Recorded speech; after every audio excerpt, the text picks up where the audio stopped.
Welcome back to the Encore Audio Archives YouTube channel. I'm Taper Dave, and this is my channel. The archives and load up some other talks that I've got of these Bob Earll cassettes. I've had them sitting on a hard drive for some time now. I've decided to share them with you all. Let me know what you think. Some people loved Bob. Some people hated Bob. Bob was Bob, but he talked all over the world. I mean, he's from Los Angeles, Beverly Hills area, and did other things. I think he was a writer. Just click down below, like or subscribe, or both, like and subscribe. Just click down below, like and subscribe on my channel. It helps me out. Just a little click for you, doesn't cost you anything, and I'm bringing you some Bob Earll. And have a good day if you want to. I'm very happy to introduce to you Mr. Bob E. of Santa Fe, New Mexico.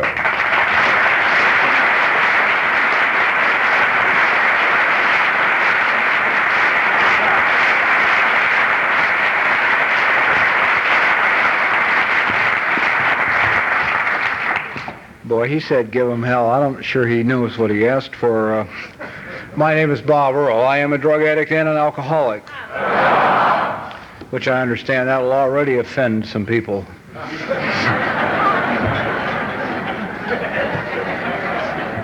So I'm starting off on a good foot. You know, it's interesting, unity, recovery, and service, or service and recovery, and the unity is an interesting thing anymore, isn't it? You know, it's here we are, all of us victims of all these various diseases, and we're building forts. All right? I got my disease. I'm in my fort. Screw you. You know? Go find your fort.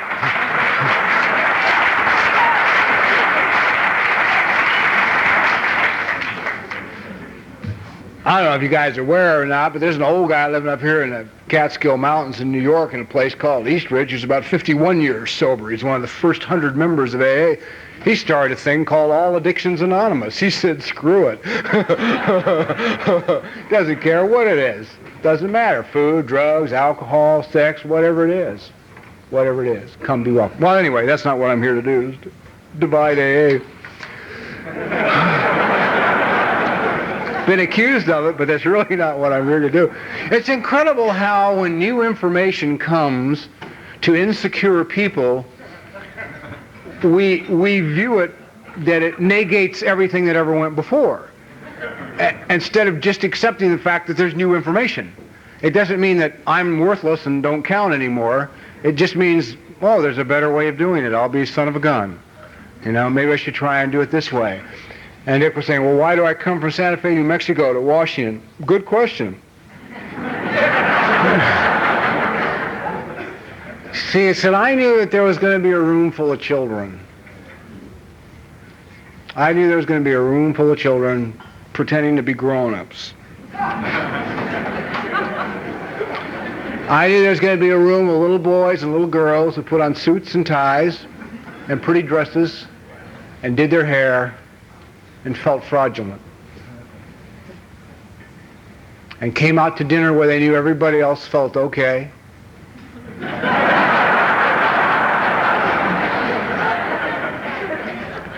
And they were the only ones who were uncomfortable. Felt out of place in their dress or their suit or their hairdo or their tie or, you know, whatever it might be. So, you know, that'll get me on an airplane anytime, because I'm one of those kids. See, I never felt right. Getting sober didn't change that. For those of you that had 1, 2, or 3 years, you might want to pay attention to how it dropped off after 3. Wonder why. Where the hell are they?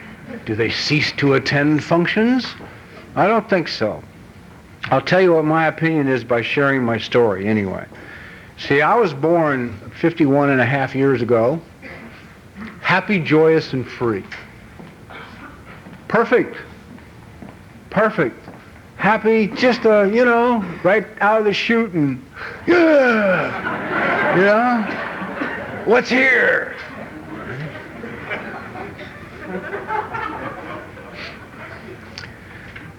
Everything went good until I started to walk.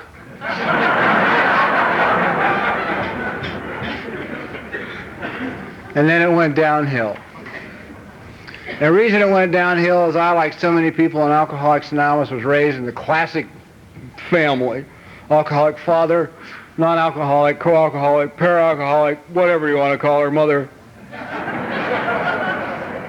We're besieged by terminologies nowadays, which is great. It's okay. It's fun. A lot of people get upset by it. Whatever. Anyhow, when I began to walk, problems began. They did not know how to deal with another human being in the house. one that wasn't wanted anyway, so we had real trouble. I was sitting at the table. Why this thought came to me, I have no idea. I was thinking about so many kids I know got sick as a means of trying to either stop the fighting or keep peace or get attention. And I was just thinking that my household didn't work. It was like being solitary confinement. I mean, I hate to get sick, because in my house I got sick. I remember getting the measles, and I was put in a room, the shades were pulled, and the door was closed. My mother came in 3 times to during the day to give me meals, breakfast, lunch, and dinner. That was the only time I saw her, and she was gone. So even today, if I get sick or get ill, you can't get me to bed. You cannot get me into the bedroom. I won't go. I go, no, I ain't going to the bedroom. I'll stay on the couch, Put me on the couch. I'll surround myself with everything I need on the couch, but I am not going into that room. There's a little guy inside that knows what happens in that room. Well, they were unable to give me anything that a child needs except for food and clothing and a roof over my head. I was beaten senseless by my mother from age 2 to about age 5.5 on countless occasions. So much that by the time I was 5, I missed so much school. My first year of school, they wouldn't even give me a grade. Now, I'd like to tell you that I carry this resentment with me, or this knowledge, or this whatever you would want to label it, all my life, and the reality is I just discovered this about a year ago. It seems we have a unique way of hiding things from us that cause a great deal of pain that we don't want to look at or dig at. So how do you grow up if you grow up in this kind of a household? Well, we guys, according to the women, grow up out of touch with our feelings.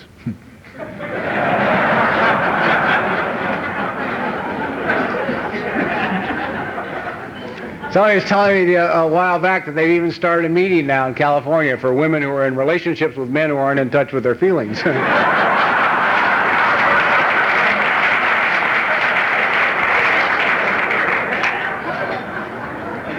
The obvious question there, of course, is why the hell are you in a relationship, but we won't bother to ask that, I would think that you should now start a meeting for men who are in relationships with women who go to meetings for men who are,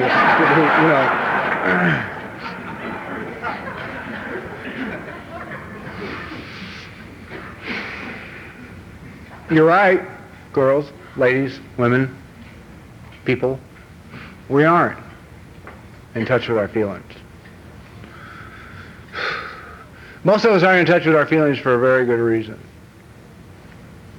I'm sure you would like to see the man in your life share your emotions and cry at things that are gentle and tender and joyful. And he doesn't. He just gets tight-jawed, Neck gets stiff. Look away. Shoulders get rigid.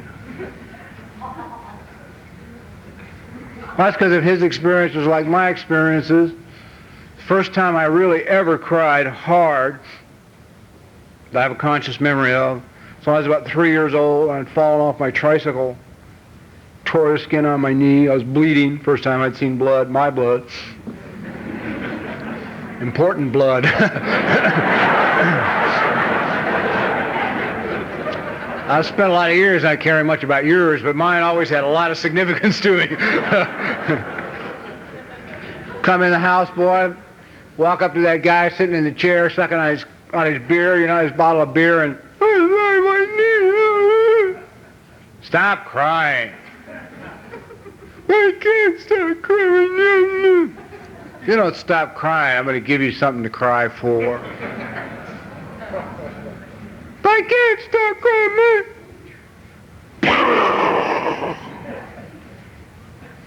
Okay.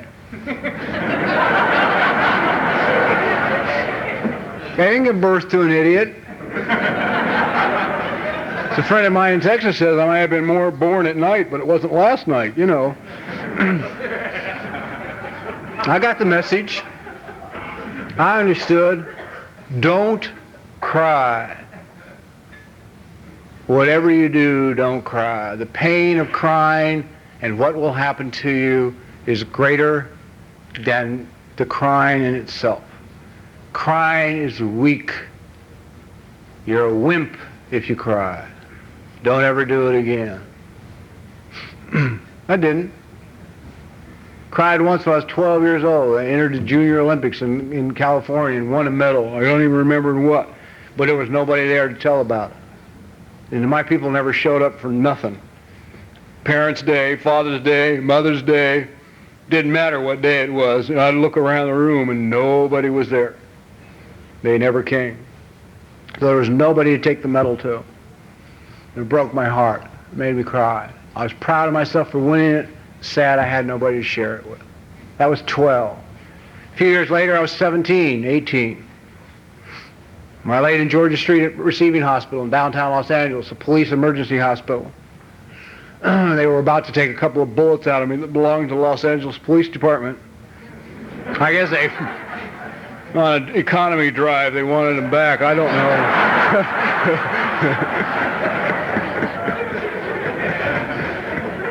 Wasn't my idea. I looked the surgeon in the eyes and told him to take his anesthesia and stick it in his ass. My father would have been proud. I fainted, unfortunately, 30 seconds later when they went, cut my skin, but I looked good for 30 seconds. And that, unfortunately, is the delusion that I've got, is that somehow how I look is really important. I somehow have created for myself a need to be neat and clean emotionally. Quiet, calm, unruffled by events. Did you see those 13 people run down by that truck? Yes. Terrible. Probably late for work.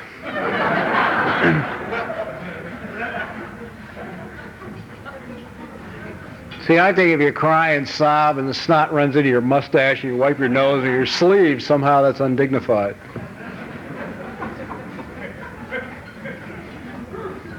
The lie is that neat, clean, calm, emotional people are undignified. I love to see somebody sob and cry until their stomach goes, Really cry. Really get the feelings out. But I could never do that, see? Because if you grow up in a household like I grew up, and it's your standard, average, everyday alcoholic home, man, I knew from my earliest memory that the one big secret I would have to guard all of my life is this. Something is wrong with me. Something's wrong with me. I don't know what it is, but there's something wrong with me. And in any situation, anywhere, anytime, I am not enough. And that applied in my, sobriety didn't change that. It didn't change that. It didn't matter if I was speaking at a midnight mission Skid Row meeting of Alcoholics Anonymous, or if I was at a high-level executive meeting at a motion picture studio, I still wasn't enough. And I knew it, but I wasn't going to let you see it. Okay? So, I spent my life, anytime I had to go into a new situation with a room full of people that I didn't know, the very first thing I had to do was find a corner, or a wall, and get back on that wall and watch and see how they stood, see how they shook hands, how they laughed. Ho, ho, ho, ho.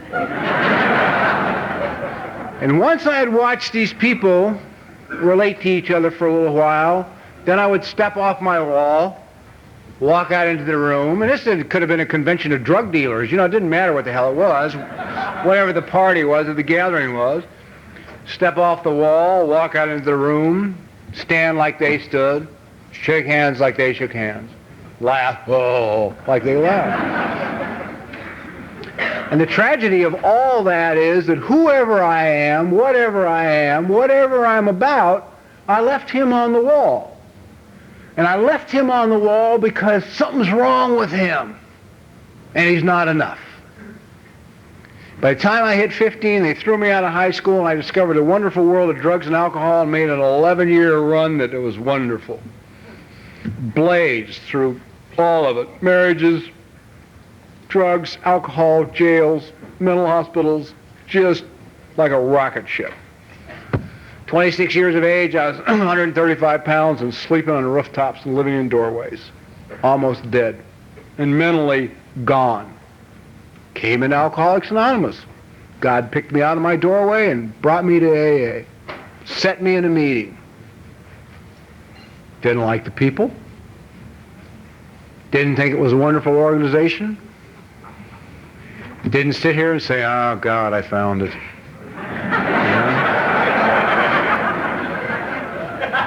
Didn't say this is what I've been looking for in the bottom of every bottle I ever drank. Bullshit. I thought the people were terrible, you know. They were old. They were old and stiff. Of course, I got sober in Pasadena, California, too. How I wound up there is absolutely beyond me. I have never figured that one out. Never figured out how I chose Pasadena to finish in. Can't even begin to figure out why, unless I thought their police department was stupid. I have no other reason for going there. So I wasn't thrilled, I wasn't delighted, I wasn't excited, but I needed to be somewhere, and I did not want to be sober. And then everybody stands up and says, if you want what we have, like some poor sick son of a bitch filled with poison has got any conception at all what you're talking about, right? You follow them out to see what kind of car they're driving. You know, I mean, it's like, you want what I got? Oh, okay, what do you got? You know, put it on the table, you know. Show me something, man. I don't know what the hell you got. I can't even begin to conceive of what you got.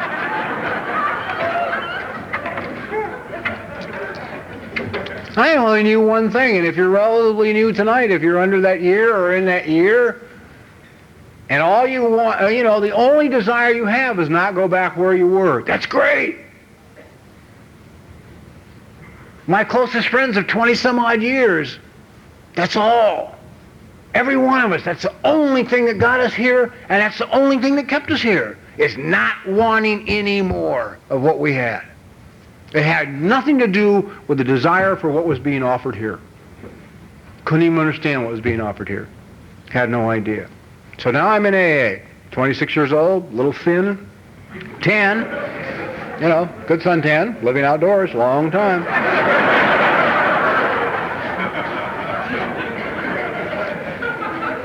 No problem with getting dressed for meetings, you know, I didn't have to break into a sweat in the closet, you know. One shirt, one pair of pants, you don't get too nuts with that, you know. So when you sit in the laundromat, man, with a newspaper over you, you know. Get ready for the big Sunday night meeting.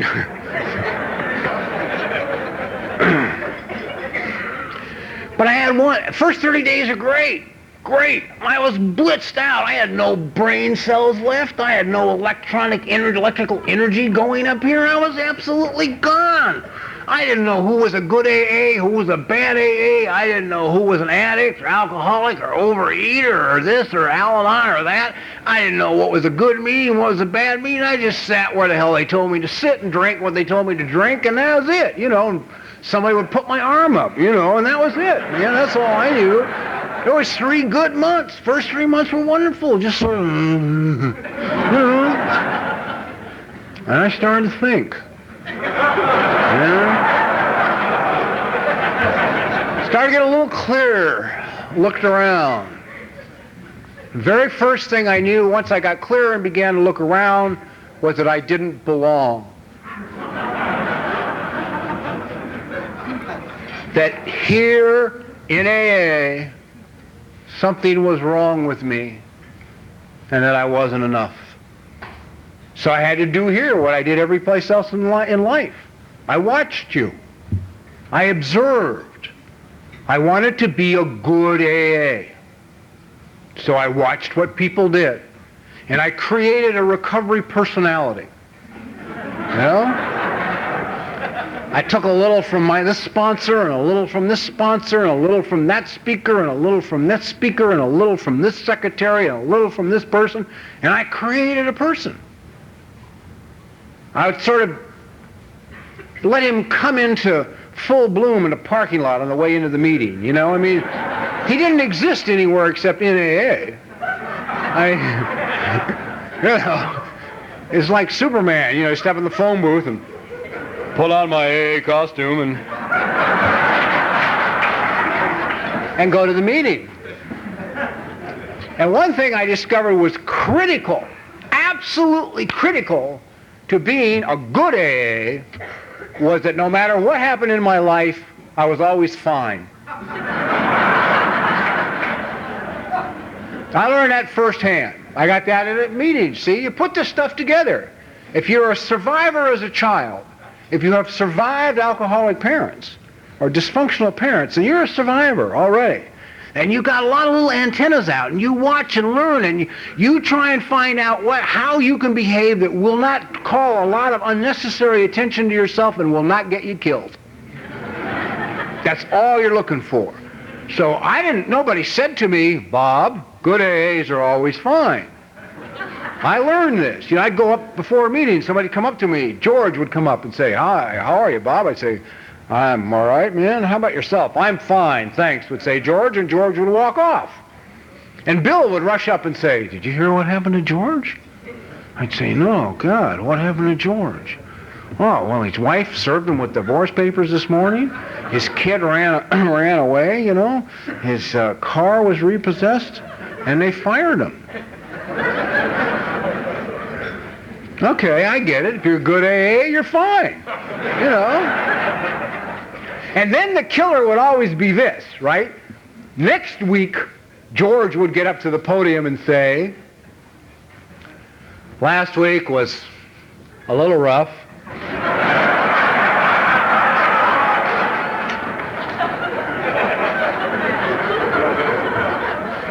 And he'd list how it was a little rough. And after the meeting, I went into the bathroom and locked the door. And I knelt down and said to God, my Father, my loving Father, I need help. And by God, my wife stopped the divorce, and they've given me another chance to pay off my car, and I've got a better job with a new company paying more money, and my kids come home and enrolled in college.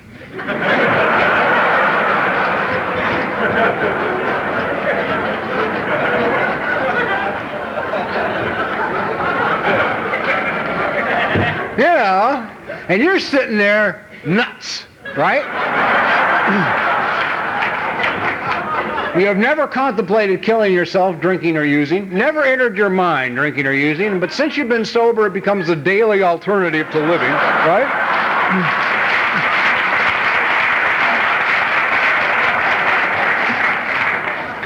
George is talking about a loving Father which I have no conception of. Everybody says, pray to God, He's a loving Father. What the hell do I know about that? My old man was never conscious. I have absolutely no idea what a loving Father does, how He behaves, nothing. All I knew is I better stay away. Don't pray. You get hurt.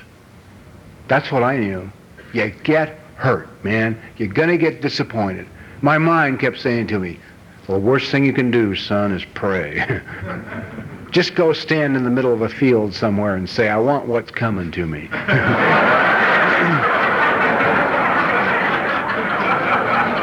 And see what you get. So praying wasn't a reasonable alternative for me. Suicide was much more plausible than praying. So I continue to not drink, I continue to go to meetings, I continue to try and work the steps. I keep taking this guy, this recovery personality, into meetings. You want me to tell you how you can tell, man, if you're really sliding, if you're really in trouble? The more emotional emotionally I'm getting ready to come apart, the more I need control. Okay?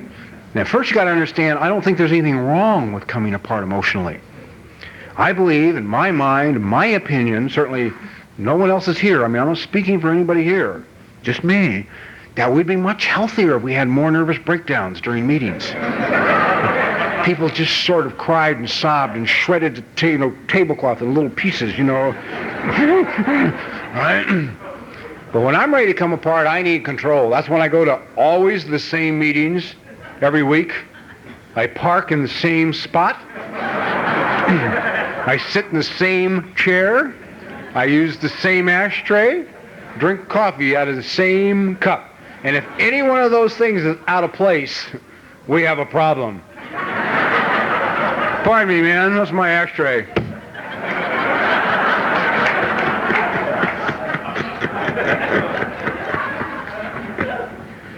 So I keep staying sober. Well, what happens if you stay sober like that? I don't know. I just got crazier.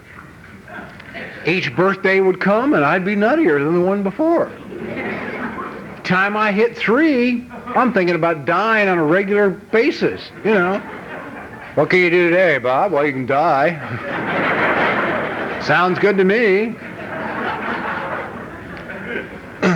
Now, none of what I'm saying is to negate the miracles that take place here anyway. See? The miracles take place anyway. I got that first sober job. God.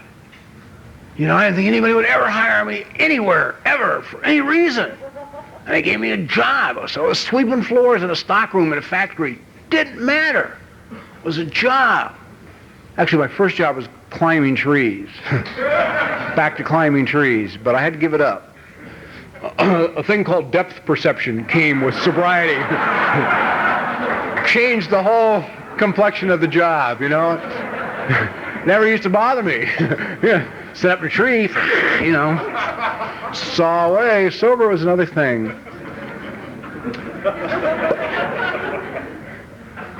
The first time I realized I was no longer a victim of my disease, and I just cried. God, I was sober. The first time I couldn't cry for me, but I could cry for you. I could see you dressed up. I'd be in the same room, and I'd be in a suit, and you'd be in a suit. It'd be at some AA gathering, it'd be at a banquet, it'd be one of those modeling goddamn speakers about how beautiful we look sober. And they'd cry, and everybody'd cry, and I'd cry for you. I thought, God, you look good in your suit, and you look pretty in your dress, and what a miracle you are. And I'd just tear at my heart. But I didn't see the miracle in me. I didn't see it in me, but it was there. Doesn't mean it's not there. Just because you don't see it. It was there. So I slogged on, doing the very best job I could. By the time I rolled into my 4th birthday in AA, things weren't good. Not one of the high points of my life, my 4th birthday. I had been financially bankrupt through the courts. I'd been handling my money best I could. I'd also been handling employment. I was working in a car wash for $1.25 an hour. I had started at $1.35.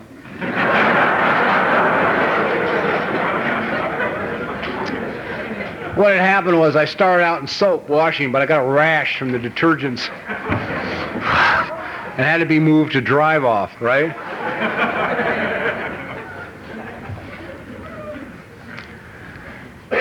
Even in AA, if your motives aren't clear, eventually the women will see that.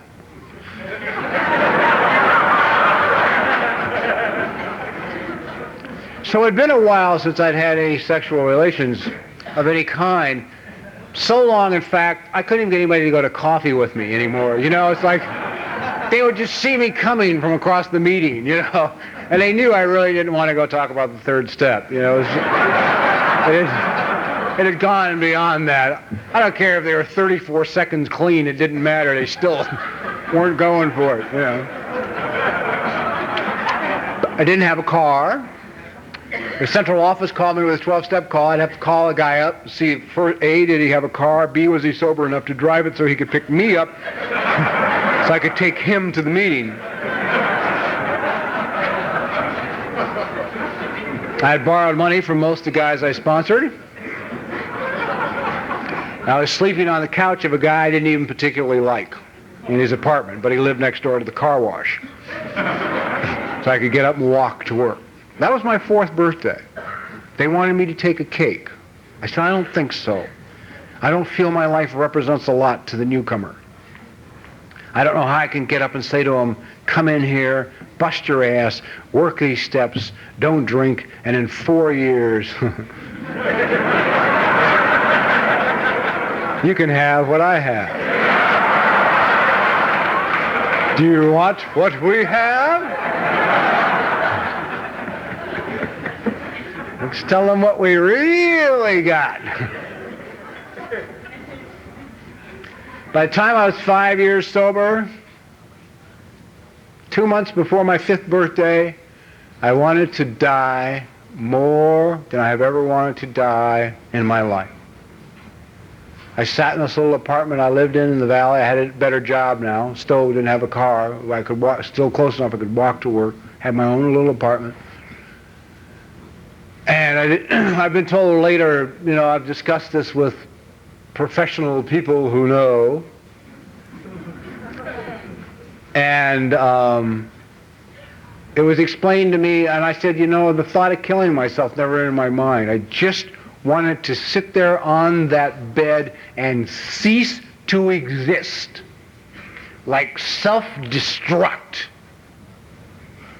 And it was explained to me that the thought of suicide would have been a step up in the depression. Okay?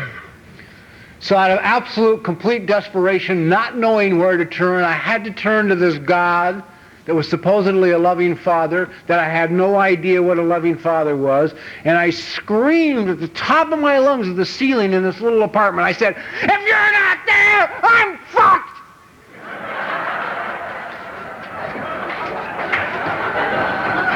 I'm sure the prayer really singed a couple of you. That's lucky for me it didn't singe God. He doesn't seem to care. It's only important to small minds, you see. I don't...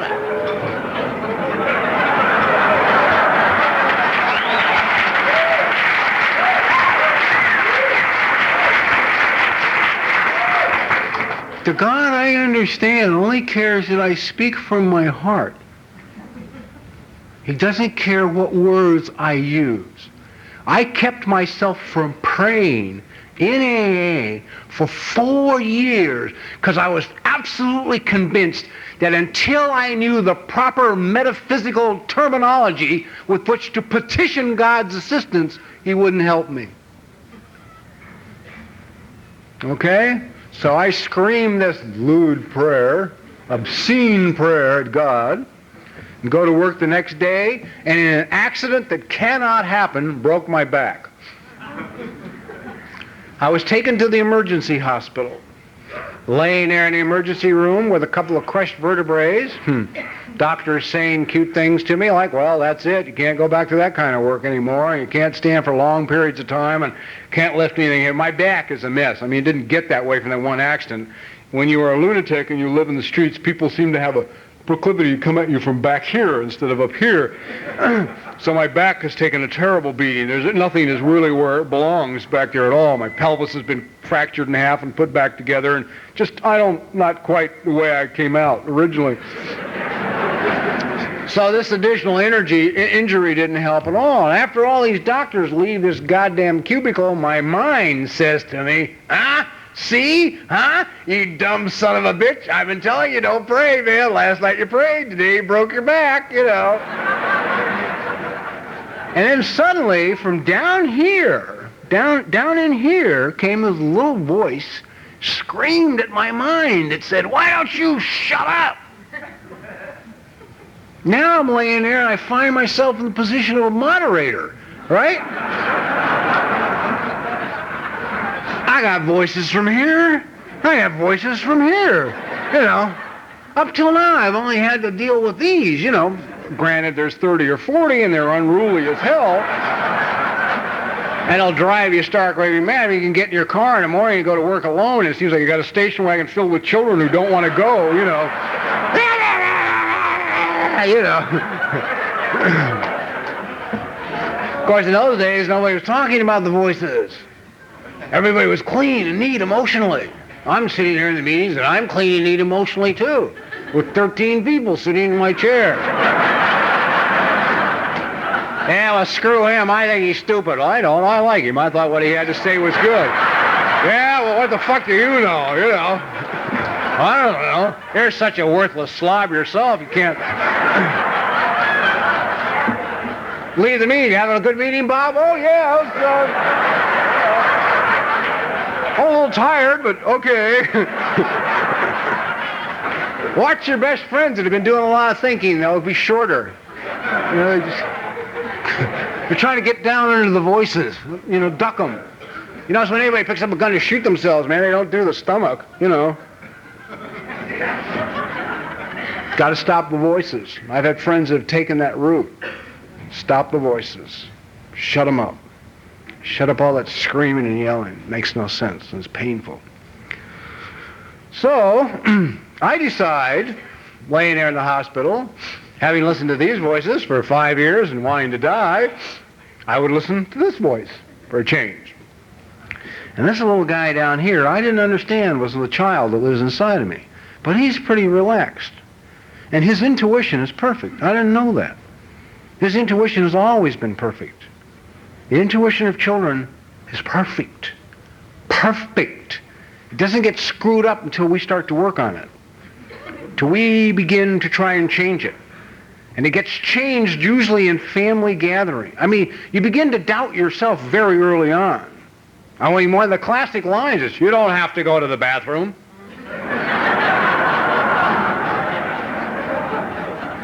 Kid stands there and goes, oh.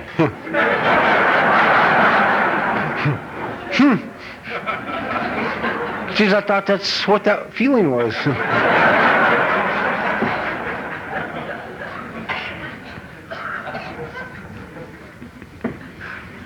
There's a million little things like that transpire. There's a better one, but it went away. My mind hates this talk, hates giving it, doesn't like anything about it. It'd rather be fundamental and die. So the child says, let's just do what's put in front of us to do here. Oh, I know, the other family gathering situation. How many of you have been in this? And I love this one. This one's a classic. Little Billy will be maybe 2 years old, 2.5 years old, 3 years old, and he'll start across the living room towards Uncle John.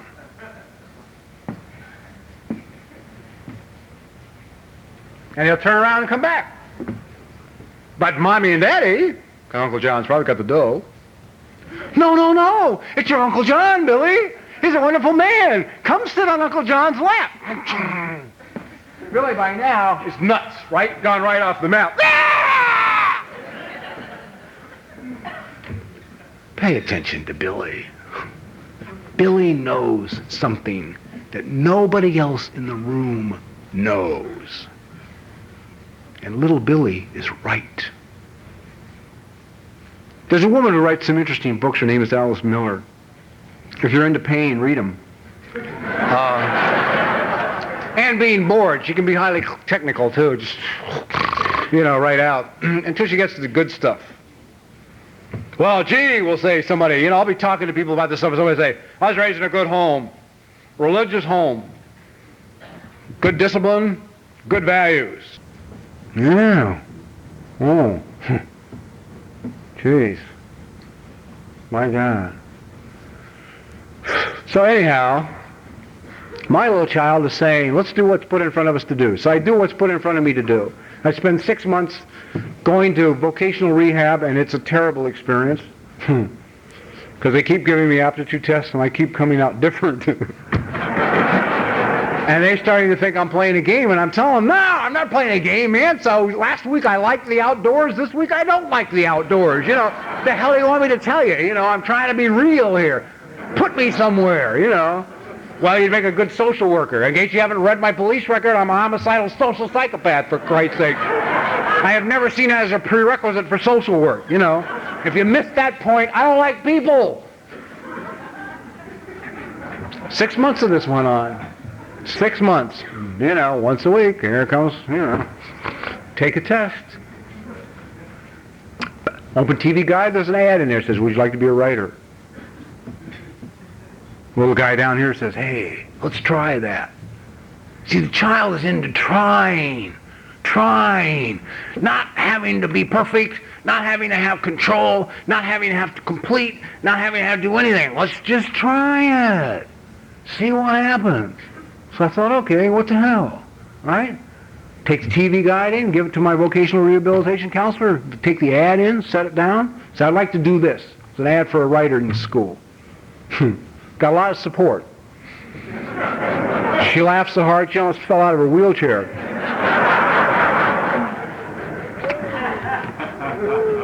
She knew a few things about me. She knew they threw me out of high school in the 10th grade. She knew I had failed English ever since the 4th grade. She knew I was a phonetic speller. She had all that in front of her. I mean, it's not too hard, you know, when you fill out all these papers, they can tell whether or not you can spell, you know. D has always been dead to me. I don't care what anybody says. The A is unnecessary. Now, of course, we were talking about computers at dinner. We live in the world of computers. They're great. Son of a bitch spells. Are you aware of that? They spell. I love it. You know, I write up a story and put in this goddamn disc, and it tells me about all the misspelled words. It's absolutely delightful. I used to pay somebody a fortune to correct the spelling. Anyway, God had won the battle of the bureaucracy. I had been on their roll so long, they would have paid for basket weaving just to get me, you know, off the roll. So they bought my books, and I began this writing school. And to make a long story short, the very first thing I submitted to a motion picture studio, they bought, and I've earned my living the last 19, almost 20 years as a writer. Didn't get any support from my friends. Everyone I told that I was going to start to write supported me just about as much as my counselor did. You know, you're gonna write. See, one of the things I've always objected to is that you can get more support in Alcoholics Anonymous for failure than you can success. Okay, that's really sad. I've seen it too much so, you know. You go to your local little meeting where you go all the time, you get your local group of guys, the guys you see all the time, and maybe there's a quiet guy there, you know, Sam. He just sort of sits around, never says much, participates a little bit. And then one week, man, Sam will be sitting there in his chair. He's not able to sit still. He can't wait till it's his turn to share. Can't wait. Sam will jump up, his turn, and say, let me tell you what just happened, man. I just got the greatest job in the goddamn world. They're going to pay me $250,000 a year. They're giving me a Rolls Royce for a company car. I get a $50,000 bonus for signing the fucking papers. I can't believe it.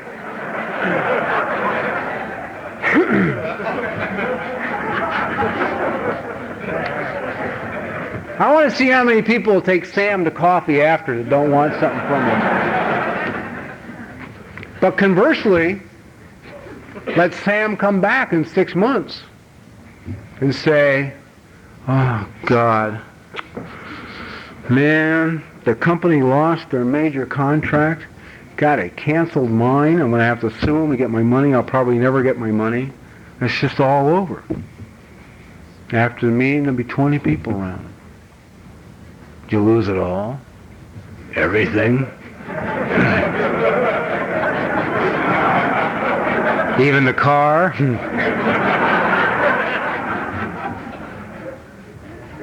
Well, that's sad. That's very sad.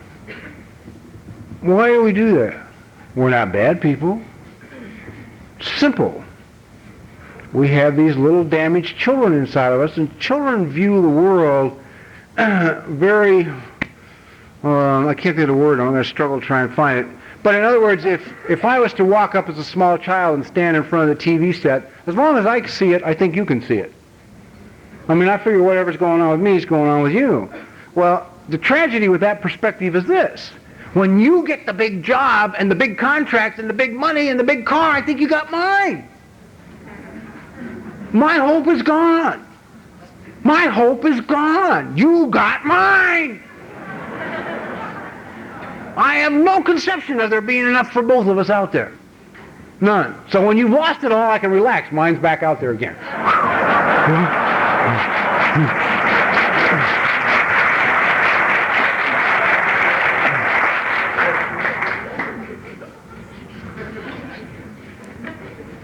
So I had become a writer. I do good, too. Didn't know it at the time because I couldn't acknowledge it. I remember the first time, my very first show was ever on. I was sitting in a room full of people and we were watching it. And it came up on a screen. It says, written by, and there was my name. And I sat there quietly and looked at it. And they said, oh, friend said, you must be very excited. I said, yes, I am. That was the best I could do. That was the best I could do. I should have been able to jump up, run around the room, scream and shout, throw confetti out the goddamn window, lay on the floor, cry, sob, kick my feet, and say, my God, man, that's my name on that television screen. There's 40 million people watching it. I can't believe I did it. Jeez, how great. I should have been able to walk in the bathroom and look in the mirror at myself and say, man, you've done terrific. Be proud of yourself. You did really good. Couldn't do it. I had to just be real quiet. Don't call too much attention to myself.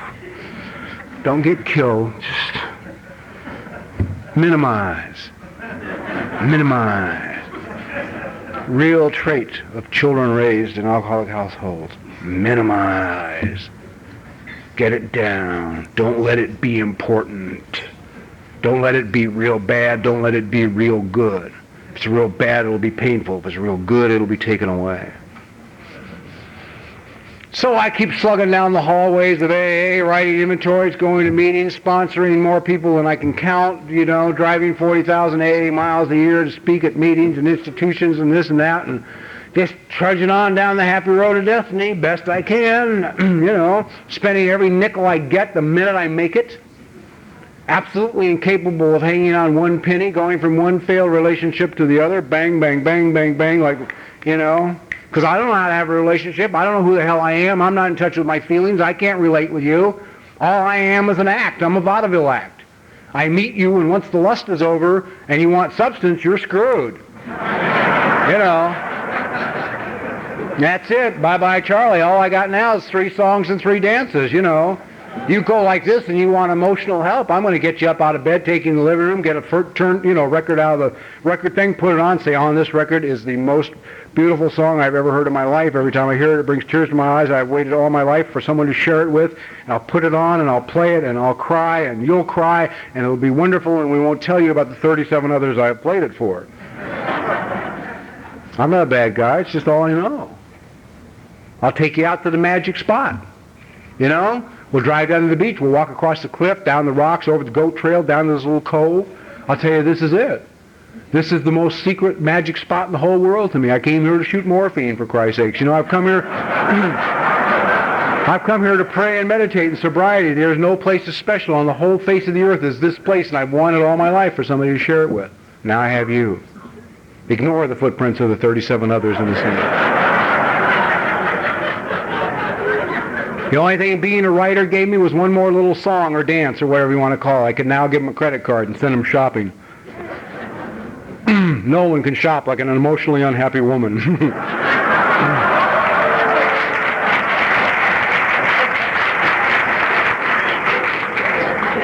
They can slam dunk Rodeo Drive, let me tell you, man. Jesus Christ. I mean, that one wiped me out more. Oh. But even that wears out after a while. After a while, that one wears out. And then they come to you one more time. They come to me looking for that emotions, feelings. And they go like this one more time. And I look. I got nothing left. I got nothing left to give them. Now I hate you. And the reason I hate you is this. You are drawing attention to my secret. My secret is that there's something wrong with me and that I'm not enough. And now you want something and I can't give it to you. I'm not enough. Now I got to get rid of you. I can't tell you that because if I could communicate like that, we wouldn't be having all these problems in the first place. So I may even move you into a new house, but you're going to pick it out because I know you're going to be living there alone. You don't, but I do. And then I'll use my father's trick, a man who spoke 4 words in 30 years. I'll drive you out with silence. I'll drive you out with silence. I'll drive you away. You'll have to leave me or kill yourself. You'll have no choice. And you got to go. So that's the kind of relationships I'm having while I'm spending all my money on these very same relationships. Every year I leave the studio at the end of a very lucrative contract and not have 1 penny left. Not 1 cent. And also I picked people throughout, business managers and things, who were equally bright, you know, who had about as much, you know, brains as I did to help handle. Nice guys. I was always looking for nice guys. They told me how wonderful I was, you know. I mean, I bottomed out here about 1.5 years ago. It all came to a head. I mean, absolutely wiped out. Completely destroyed financially. Just completely wiped out. Corporation and personally. Now, that's after making $1 million. Not a penny left. Not one. Not one. And even what's more fun about the whole thing is I have to look at my culpability in it. I got to look at what I did. I got to look at that I picked these people and stayed with them. I would get friends and I'd take them to my business manager. I'll say, you love this guy, it's great. And after about a month, they'd take all their money and run for the hills, you know. And I couldn't understand what was wrong with them. I thought they were something screwy about them, you know. Well, what the hell is wrong with them? Of course, none of them were on the program either, you know. I had some self-esteem. They started to see what this guy's doing with their money. They said, hey, give it back. I do it better myself. So I couldn't have a relationship of any substance. Oh, by the way, the girls get real confident, you know, when I talk about our little songs and dances that we do, but they have their own. They don't want us to know that, of course. Their very favorite of all times is this one. I've never done this with anybody before.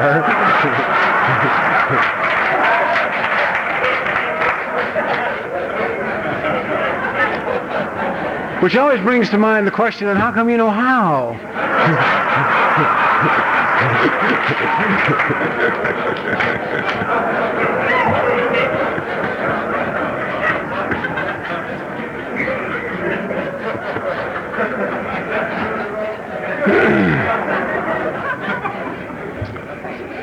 So when I'm 8 years clean and sober, I meet a woman who I absolutely fall hopelessly in love with, and just a beautiful, gentle, supportive, nurturing person who made me feel important and made me feel okay, and loved the fact that I created as a writer and was supportive of my writing and my work and liked reading everything that I wrote. And it was just beautiful. I just started to feel like, for a little bit of a feeling, that I was important. And after a couple of years of dating, we decided to get married. 4 months after we got married, she died. We had no idea she was sick at the time, and we got married. Now, if you talk to my close personal friends or acquaintances who were around at the time that she passed away, they would tell you that I was a giant of spiritual strength. I would have made the AA conception of clean and neat emotionally. I would have made their poster child of the month. I would say to people, she's gone home to be with her father. And I'd walk away. I had to wait 10 years, until 10 years later when I was 20 years sober and in therapy to grieve for this woman, to feel the pain of losing somebody I loved and the pain of losing somebody that loved me. I had to spend over a week locked in my apartment, curled up in a ball in the corner, crying and pounding on the floor. Concrete. I never pick anything soft. But the pain that I should have felt 10 years before.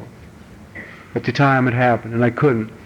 She passed away. At the time we took her for treatment, we were dealing with all the people who treated cancer non-toxically. In other words, the treatment wouldn't kill you. It was her choice. And so one of the very first things that they all eliminated from her diet was meat, red meats of any kind. They felt it contributed. So one night shortly after she passed away, I was sitting eating a steak, and I looked at it and thought, I don't need to do this anymore. And I quit eating red meat. It was about 15 years ago now. Kept plugging along, kept having relationships, kept doing what I was doing, and I gave up coffee. Not caffeine, just coffee. I'd love to tell you caffeine, but it's not the same. I just gave up coffee. I took to drinking Tab. I thought everybody drank 18 cans of Tab a day. I thought everybody had a can of Tab in the morning with their cigarette when they first woke up, you know? I thought the whole world found the taste of Rice Krispies, milk, sugar, and Tab compatible, you know? Very smug. I don't drink coffee, thank you, you weakling.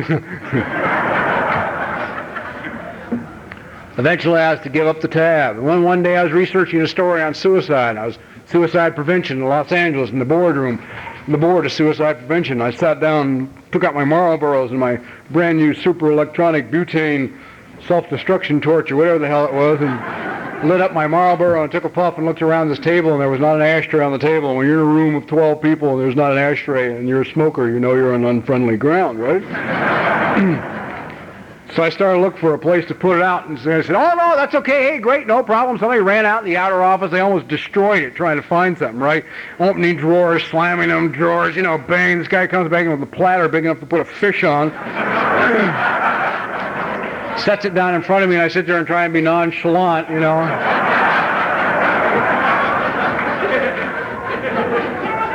And the guy was the then head of suicide prevention said to me, you know, we have an official opinion on cigarette smoking if you're interested. And this child says, children hate smoke, this child says, what is it? The guy said, well, now that the scientific proof is in, and it is now a fact, no longer a theory, that cigarette smoking by itself can take your life, we view it to be covert suicide. A little tiny gun with a little tiny bullet. I was glad I asked. I'd like to tell you, man, I walked out the door and never had a cigarette again. Nonsense. Smoked for 6 more months. Worst 6 months of my life. Every time I lit a cigarette, I could hear the gun go off. You know, I was like... And on particularly paranoid days, I look around to see if somebody else had heard it, you know. If they were aware I was killing myself, you know, one day at a time. So I'm trudging along, I'm trying to do this crap, I'm working the steps right in the end of the story, driving here, going there, I'm not smoking anymore. Then, you know, that's wonderful because then feelings come up, and there's no place to take them, you know. I take them to an AA meeting, I'm accused of sniveling, you know. Stop feeling sorry for yourself. Hey, you understand I'm fucking crazy. No. Stuff I've been stuffing for all my life, right? And the other thing I discovered is they cure tobacco and sugar. I didn't know that. My body had lost a major source of sugar. Now it wanted sugar. It was not going to be denied sugar. I began to treat sugar like drug addiction. I'm now in Santa Barbara living in another marriage that's failing. And I'd be sitting quietly at night on my couch, comfortable in front of the fireplace, saying to myself, there's no ice cream in the house.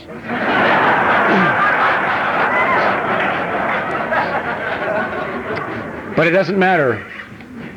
Sorry to interrupt your viewing. Taper Dave here. Just wanted to take a second to ask you to like and subscribe to my channel. Let me know if you like what you're listening. I've got some very good talks here, and this one's a great one. Just curious, do you think this is better than Zoom? Tell me what you think.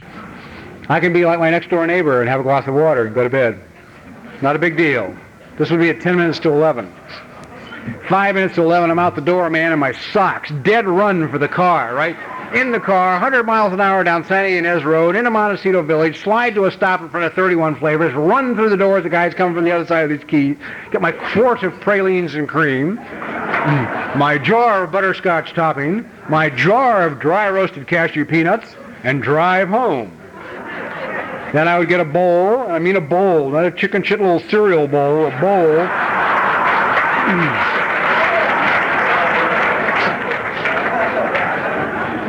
And make a sundae. Shortly after consuming said sundae, I would go into complete coma. which was okay. It's what I wanted anyway. Then I didn't have to deal with a woman in the other room who I didn't want to deal with anyway because our marriage was already over. She just didn't know it yet. And there I'd be on the couch, perfectly happy. Finally, one day I bought a pair of pants, about 38 or 40, whatever the hell they were. I weighed about 50, 60 pounds more than I do now. And the next day I couldn't get them fastened. And a little voice said to me, "You can eat all the sugar you want, but these are the biggest pants you'll ever own."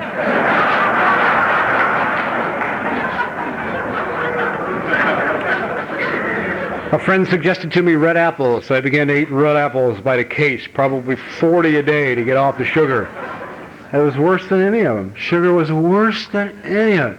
And I get off the sugar, and friends of mine say, "You got to start running. You'll love to run." And I try and run, but my body won't go straight. So they try and send me to the best doctors, but I won't drive me to the best doctors. They're 35 miles away. I won't take me there. It's too far. I go to the guy down the street. I will drive 35 miles to the doctor. But I won't take me. You can call me up and tell me I got to go to this specialist. He's over 35 miles, and I'll come get you, and I'll take you. Wouldn't drive me. I'll hear people tell me that's spiritual. So I'll take you, not me. Don't hang your program on that one, boy. Woo! That's lethal. Lethal. Anyway, I finally wound up with the good doctors, and in this process, they tried to make my feet go straight, and I discovered I have a right foot that's practically a club foot. And I discovered it's practically a club foot because when I was a small child, I had high arches, and my parents had to buy shoes for these high arches that were really very expensive. And they chose not to buy them as often as they should because my mother was afraid of my father and afraid of the expense of the shoes. So she couldn't buy shoes that fit. And eventually, of course, they turned the foot over on its side to where it isn't right, you see. Then I wonder why I think something's wrong with me. And I wonder why I think I'm not enough. Why I'm not enough. Anyway, 17 years clean and sober, having written 32 inventories in a program of Alcoholics Anonymous, probably sponsored I don't know how many people, 1,000 people, probably having driven hundreds and hundreds of thousands of miles to meetings to participate, carrying a lot of panels in a lot of prisons, and done everything I knew how to do. That I knew how to do. None of this may apply to you, and if it upsets you and it doesn't apply to you, you're doing yourself a disfavor. Particularly if you consider I might change my opinion on the way home on the plane. 17 years clean and sober, I wanted to die more than I ever wanted to die in my life. One more time, I sat on the edge of one more bed and wanted to die. The only thing that had changed was the surroundings. This time, instead of a small bachelor apartment on Sherman Way in North Hollywood, it was a penthouse apartment in Santa Monica at the beach, and it was an expensive car in the garage, and I was working under a lucrative contract at 20th Century Fox Studios. Didn't change anything. And then one more relationship with one more gorgeous young girl, and I wanted to die. And a friend of mine said to me, "I think you should go see a therapist." I had always been very open-minded about therapy. If someone I sponsored came to me and felt a need to see a therapist, I would tell them, "Go get another sponsor." I would smile and say, "Obviously, AA and I aren't enough. Go find someone else." Neglecting to remember that our own founder was in therapy from the time he was 4 years sober. You know, didn't look at that. I was afraid. Anyway, I went. To make a long story real short, because of the time, I sat down with this woman, and she said, "Tell me a little bit about yourself. Start with your childhood." I picked a woman. I figured they were my problem. I might as well have a woman therapist. "Tell me a little about yourself." She said, "Start with your childhood. Tell me about yourself." I said, "Well, when I was 15 years old, they threw me out of Manual Arts High School. I discovered the wonderful world of drugs and alcohol and began to run the streets. Ran the streets for about 11 years.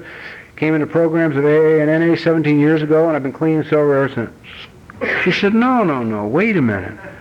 I said, "Start with your childhood. You weren't born at 15. Remember, I had taken 32 written inventories in AA, as thorough as I knew how to take them. And they all started at 15 years of age. This woman said to me, "Your life didn't begin at 15. What happened when you were a child?" I said, "I do not remember." She said, "Any of it?" I said, "I can remember two things.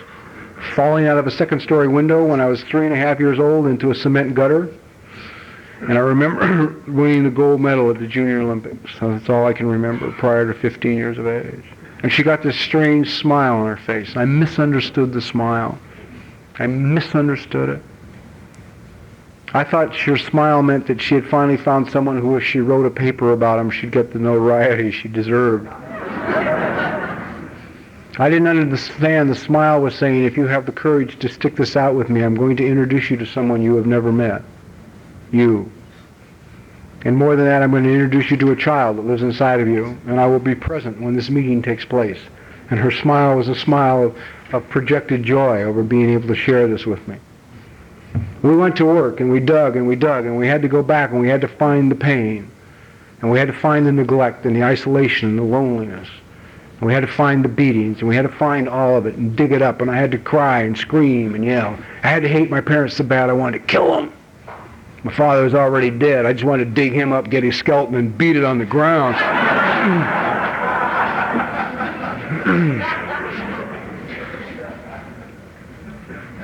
I'd already forgiven him. I forgave him when I was 6 months sober. I couldn't understand why I had all these problems.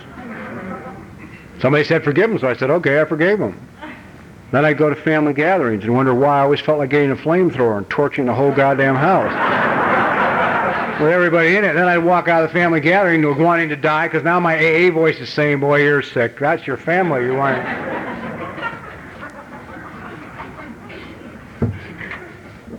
And I didn't understand that I had been beaten as a child. I used to go to ACA meetings and sit in the meetings and hear people talk about being beaten, and I'd cry and sob, and I couldn't understand. I'd walk out of the meeting and I'd say, gee, you got so much empathy for these children. Where do you get it? How come you have it? So they say to me, were you ever beaten badly? And I said, no, not me. Not me. And then what got me going on it was one day I came home. I was coming home from somewhere, and I had to change planes in Phoenix. And I got on the plane, and sitting next to me was this little guy about 8 years old, 9 years old in the seat. And kids love me on planes, see?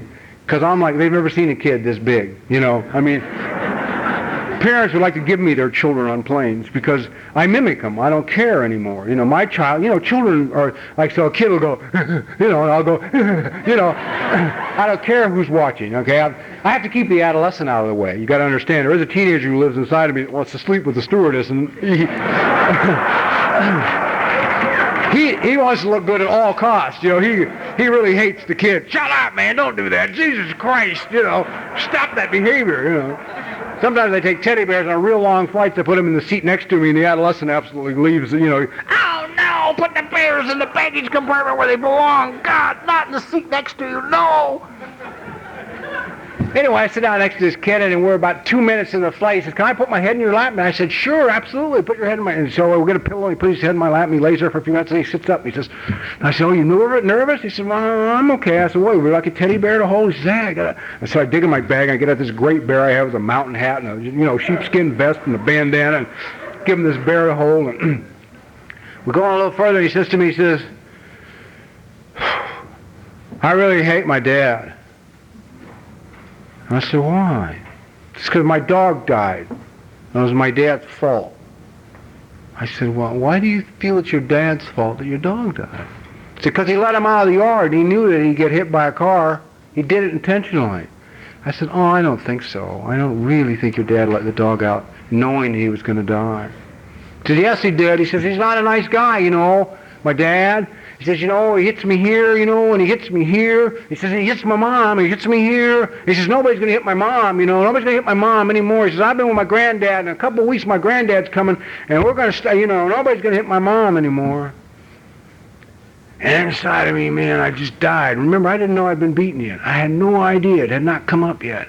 And I just died inside. I couldn't understand what was wrong with me. And I had to get off the plane in Albuquerque, and he was going on to Tulsa.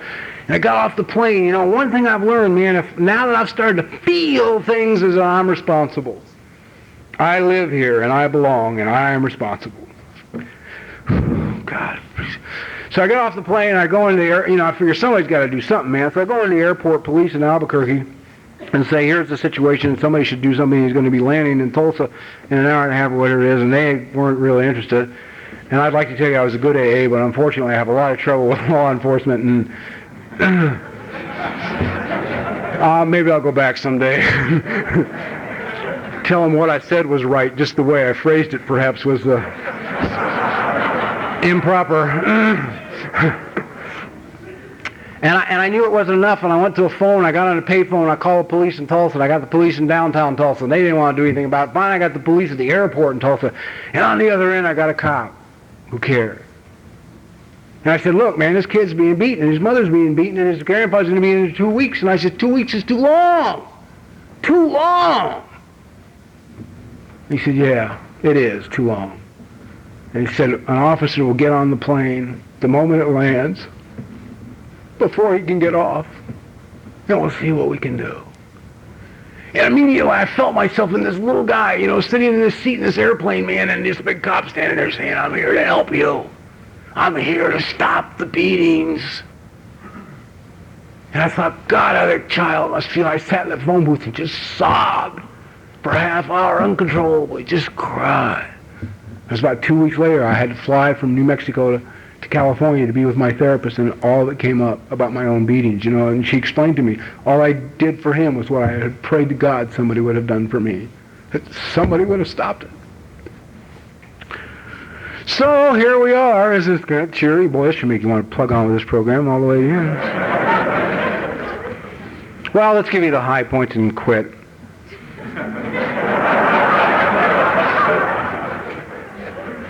Needless to say, I get really bored by drunk-a-lugs. God, I hate drunk-a-lugs. I hate going to conventions and listening to somebody 20 years sober tell their story. I mean, it's even boring to them. You know? They're even tired of it. Why? I want to hear about the 20 years of recovery. Talk to me about sobriety. I know how to get loaded. Talk to me about this recovery. And recovery to me now, where I'm at in my life, is a package deal. It's a package deal. It's mental, physical, emotional, and spiritual. And physical means, you know, I like what the Essenes said. They walked the earth 2,000 years before Jesus. They said, man, your father is God, intuition and intellect, energy, intuition and intellect, and your mother is earth. And you better be in tune with both. And that is where the phrase, honor thy father and mother, came from. Okay? And the minute I think of earth, I got to think of what I eat. There's a lot of studies in. I got to make you feel really good after your banquet. Saying that what you eat affects your mental health.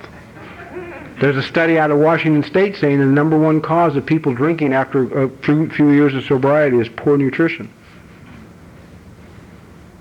Nobody's laughing. What happened to all the laughter? They say if you eat bad food, you stay depressed. You stay depressed long enough, you'll eventually seek the only solution you know to the depression. So anyhow, 2 or 3 years ago, I remember I was in a relationship, and one morning this girl had been sick for a while, and she came to me. She was feeling really bad, and she said she'd been sick for a couple of months, and she said, there's something wrong here. There's distance between us. I've been hearing that since I was in the sandbox, right? And I always have a real good answer when confronted. What do you mean there's distance in front of us? We're standing 2 feet apart. She said, no, there's distance. I said, there's something wrong here. She said, there's nothing wrong. I said, man, look, you know, I'm doing this and going to the pharmacy and getting the prescriptions and the thing and the thing and the... She said, no, stop, it's custodial care. I can hire somebody to come in and do that. There's something missing I'm not getting from you. I said, oh, God, you know, let me just go in the other room and sit down and be quiet, and I'll come back. So I don't always know the answer when it comes up. You don't have to know. There's so much to learn about who we are. Anyway, forget all that. 5 minutes later, I come out of the other room, and I'm standing there in front of her with tears in my eyes, and I said, you're absolutely right. You're absolutely right. There is distance. There is distance here between us. And I said, let me explain why. The last time I was with somebody that I really cared about and they got sick, they died. And the minute you got sick, there was a little guy inside of me. He put on his running shoes and his hat, man, and he took a walk. And he's not coming back. He's not coming back. So what you're getting from me in this situation is the very best I have to give. It's all there is. If you need more, you're going to have to look elsewhere. You're going to have to look to your therapist. You're going to have to look to your sponsor. You're going to have to look to your friends. But I don't have it. Oh, thank God. 2 people in a confrontation, and one has needs and the other can't fill them, and we're both okay. We're both okay. Nobody's flawed. I don't have to make her feel like she doesn't have the needs, and I don't have to want to kill myself because I can't fulfill them. You see? So what? Where are you at today, Robert? Well, And 28th of this month, I'll be 25 years clean and sober.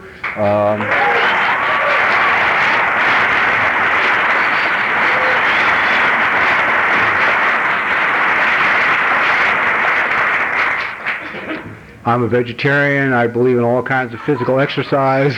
Yes. Good. It comes a little bit at a time. You do not have to go home tonight and burn down your kitchen.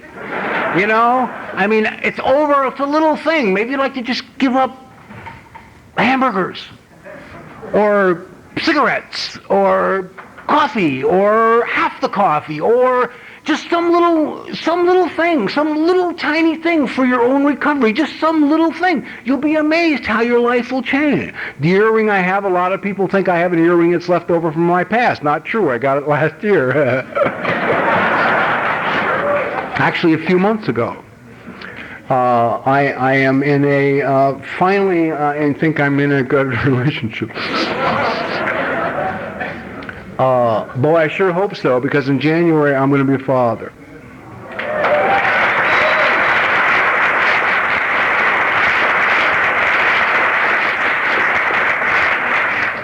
See, and that's really exciting. You know, I'm so excited I can't stand it. I mean, she's 35 and 12 years sober, and I'm 51 and a half and 25 years sober. We're like a couple of kids in sex education class, you know. I mean, she's never had a baby, and I have no reality on my children. I haven't seen them in 23 years, and we got the books out looking at pictures of baby, you know, babies. It's incredible. It's absolutely incredible. They let us listen to The Heartbeat a couple of weeks ago, and we just broke out sobbing. I mean, talking no longer neat, cool, clean emotionally, you know. We're in the doctor's office, and I'm, you know, I can't even stop myself, you know. Gee, what do I hope to do with this little munchkin that's coming? I just want to give the little munchkin a sense that he's okay. Yet he may make mistakes, but he's not flawed because he makes mistakes. And that he's valuable and beautiful, or she is valuable, and we'll know shortly. And that is real important. Because see, that little child that you dressed up tonight in the clothes that really don't belong, this fraudulent person you brought to this meeting, is really just a beautiful little child who really is okay. And if you're tired of this discomfort, I suggest you start to go back through the painful process of looking at the family of origin. And we're not blaming anybody, man. Nobody's blaming anybody. We're just looking to see where the responsibility goes. If you want to find out how screwed it is, you can read child rearing manuals that are 200 years old, and they are brutality. This crap's been coming on a long time. It didn't start or originate with your folks or my folks. It was handed to them. Nobody's trying to say you're terrible people. I'm just trying to find out why I always felt something was wrong with me and I wasn't enough. And I gotta tell you, today it's great. It's an absolute gas. I'll be walking down the street and catch part of my reflection in a plate glass mirror in a window on the sidewalk, and I'll look over and I'll see this man standing there, and I'll smile. Because I love him and he's a good guy. And I can look in the mirror and tell me that I love me. And today, if I want to see self-respect, I don't have to look in your eyes, I look in mine. And if I want to see self-esteem, I don't have to look in your eyes, I look in mine. And if I want to see God, I don't have to look in your eyes, I look in mine. And God is part of all this process. You see, all these are tools of His. Tools of His. And if you get bound up in AA fundamentalism, you might want to remember that our two founders were seekers. I mean, for Christ's sakes, they used to hold seances at Dr. Bob's house. I mean, you know, guys, let's lighten up a little bit. We don't even know how much of our program came from the other side. You know, I mean...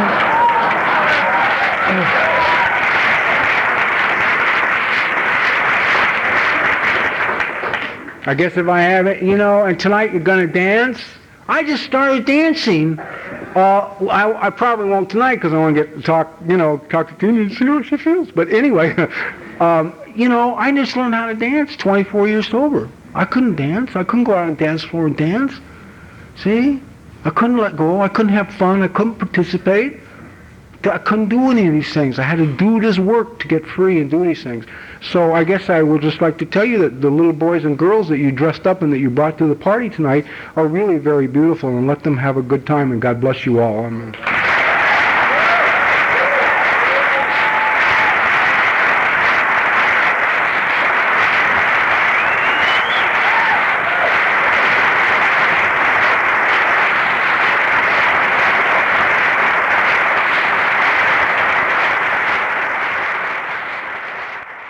I think we got a great talk going on here. Thanks for watching the channel. Taper Dave here.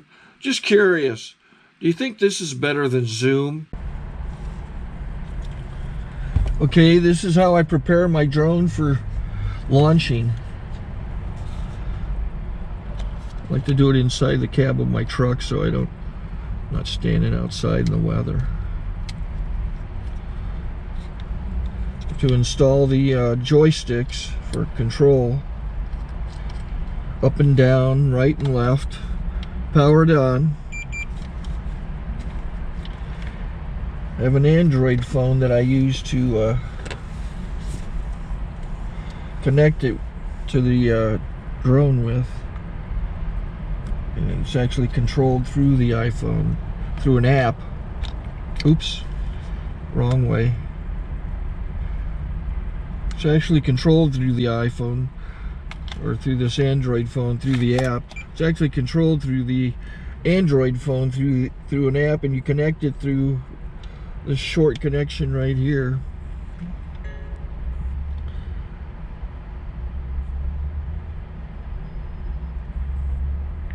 Remote control connected.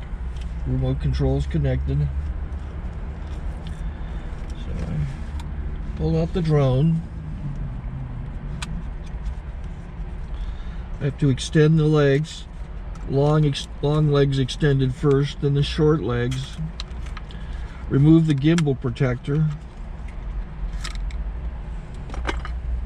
Set that aside, then power it on one short burst and one long burst. I lay it down. So I have to go to calibrate. So the drone's not connected yet. It shows you here as this drone gets disconnected, even though the remote's powered on. So the drone has to establish it's connected. So I go into the app to calibration mode. First I'll calibrate the remote controller. Start calibration. Out, in, oop, out, in, up, down. And then this little wheel is to control the gimbal. So it's calibrated. Go to gimbal calibration, start calibration, and then it calibrates the gimbal. I don't know if that shows up. The gimbal's moving all over the place. Changes, you can see it on the video. And I'm calibrated to take off. It's acquired 7 satellites at the moment. There are 26 satellites up in the sky, which it has to acquire before you can take off. So it's connected. It's got enough satellites. This is white. I can go to press this little arrow button, swipe right to take off, and it would start the motors if I slid this to the right. But I'll wait till I get outside. Don't want to do it inside.